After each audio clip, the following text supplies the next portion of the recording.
find the sum using a formula. And we have this series, which works out to be a geometric series because the common ratio is negative 2/3. That is, each successive term of this series is negative 2/3 times the previous term. We have, in this case, we take the sum, and the formula is a sub 1, which is the first term, times 1 minus r to the n over 1 minus r.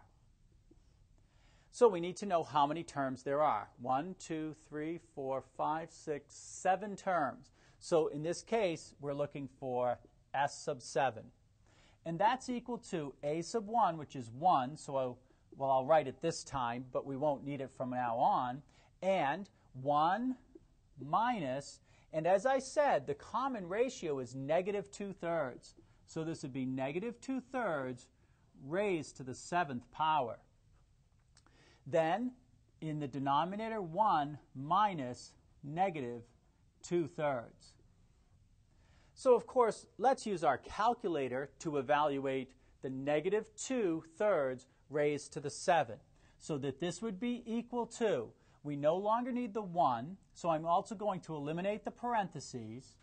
And in the numerator, we're going to have 1 plus, and it's plus because it would be a negative, and of course when a negative is raised to an odd power, it's negative, and then that's going to be 128 over 2,187.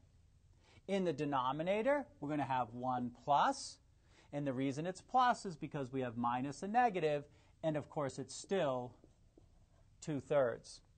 Simplifying this a little bit further, to add these two together, we would have to change the 1 into 2187 over 2187.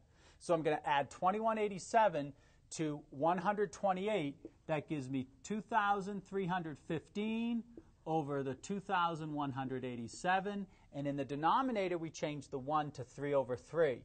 3 plus 2 is 5, so it's over 5/3.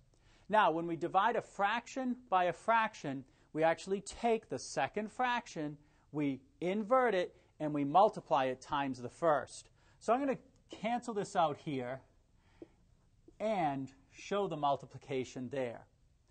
Again, using your calculator, because that makes it a lot easier, you would find that that is equal to 463 over 729. So the sum of those 7 terms is 463 divided by 729.